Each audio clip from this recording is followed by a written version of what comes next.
deux principales raisons nous ont amenés à traiter de ce sujet. D'abord, l'actualité du moment. Nous étions en pleine rentrée scolaire du troisième trimestre. Ensuite, les faits nous ont paru suffisamment graves. Un enseignant de lycée qui est bastonné par ses élèves, ça ne se rencontre pas tous les jours. Et cela nous a interpellés dans la mesure où des formateurs sont molestés et cela, à notre entendement, ne devrait pas passer inaperçu. Voilà les deux principales raisons qui nous ont amenés à traiter de ce sujet. Mais je précise que, en fait, les événements de Womoka, du lycée classique et moderne de Womoka, ont été pour nous un prétexte pour faire un dossier de 2 pages sur les violences à l'école. Womoka, un enseignant bastonné, à côté de Womoka, en Vangan, un proviseur qui perd un œil, également du fait de la violence d'un élève exclu parce qu'il vendait du tramol. Et donc, vous voyez, ce n'est pas des faits anodins, c'est des faits qui se multiplient et qui, pour nous, interpellent non seulement les autorités compétentes, mais surtout la conscience collective. Voilà pourquoi, sur 2 pages, nous avons essayé de comprendre le phénomène des violences dans les établissements scolaires et montrer comment certains établissements s'organisent pour mettre fin à cette violence. Et je voudrais vous préciser, puisqu'on parle de la violence, nous avons constaté que l'un des vecteurs de la violence dans les établissements, c'est la consommation des stupéfiants. Et parmi les stupéfiants que nous avons identifiés, il y a le tramol. Et c'est un commerce, c'est un marché très florissant, et j'allais même dire fructueux. Je vous ai pris le cas du lycée de Mvangan où un proviseur a perdu un œil violenté par des élèves et des parents parce qu'ils avaient reçu une fin de non-recevoir de faire ce commerce au sein de l'établissement. Donc l'un des vecteurs de la violence pour nous identifier, c'est la consommation des stupéfiants. À côté de la consommation des stupéfiants, il y a le laisser-aller dans l'éducation des enfants. Les enfants regardent les télévisions, ils suivent des programmes que les parents ne contrôlent pas et ils essaient de reproduire ce qu'ils voient à la télé dans les établissements. Ainsi en est-il de ce qu'ils appellent des soirées charter qu'ils ont regardées à la télévision et qu'ils reproduisent dans le cadre de la vie à l'école.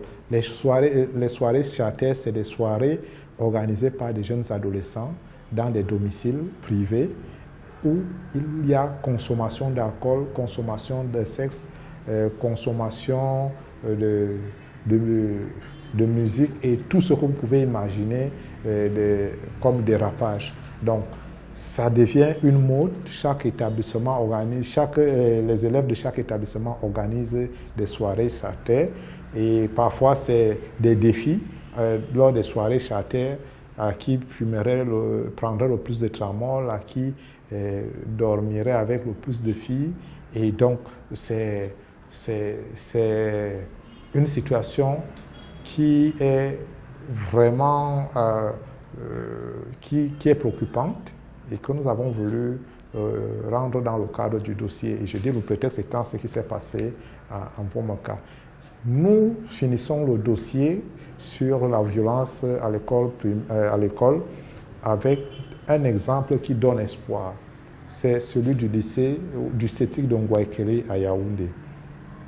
Dans cet établissement scolaire, la directrice a mis en place un système qui permet de lutter contre la violence. Et ce système porte des fruits. Aujourd'hui, le contrôle des effets est systématique à l'entrée de l'établissement.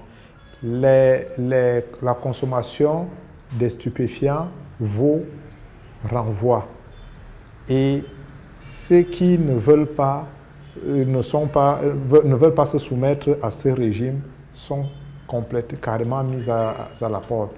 Et on voit bien que ça produit des résultats, même si, il faut signaler, la directrice mentionne qu'elle subit des menaces de parents dont les enfants sont soit renvoyés, soit pris et mis à la porte pour un temps limité. Donc, on voit toujours que le problème aussi de cette violence, c'est les parents.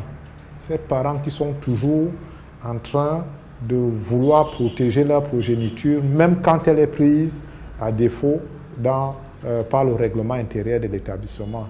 Le cas d'Onvomaka, je le reprends toujours parce qu'il est assez illustrant. La bande d'élèves qui porte atteinte à l'intégrité physique de l'enseignant. Parmi cette bande d'élèves, il y a des parents qui viennent faire du trafic d'influence pour que leurs enfants soient repris, qui font des menaces aux proviseurs, qui vont voir le commissaire compétent afin qu'on retire la plainte posée. Et ces mêmes parents vont jusqu'à faire fabriquer des faux certificats médicaux montrant que l'enseignant n'a rien eu. Donc, quand vous avez des situations comme ça, vous comprenez aussi très bien que le problème de la violence à l'école, c'est aussi un problème de nos parents, des parents d'élèves qui refusent d'admettre qu'ils ont des garnements à la maison, qui n'ont plus le droit d'être avec des enfants normaux qui étudient sans faire violence.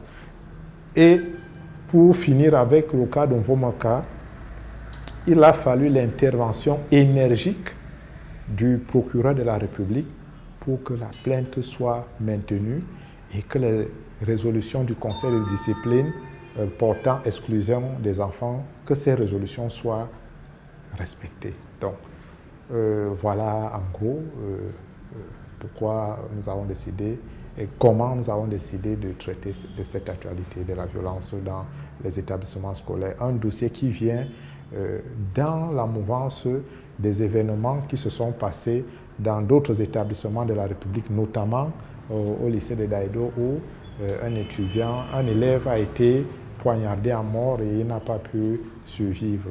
Et toujours dans cette mouvance, d'où à Douala, où une quantité énorme de tramol a été saisie par des douaniers. C'était de la contrebande destinée à inonder le marché intérieur du pays, notamment les établissements scolaires, pour que les enfants puissent s'en approvisionner comme ils le souhaitent.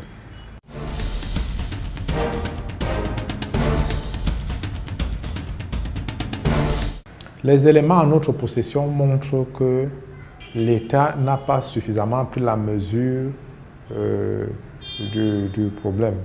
Je prends le cas du proviseur de Mvangan qui a perdu un œil parce que attaqué par les parents et les élèves qui faisaient du commerce de tramol au sein de l'établissement.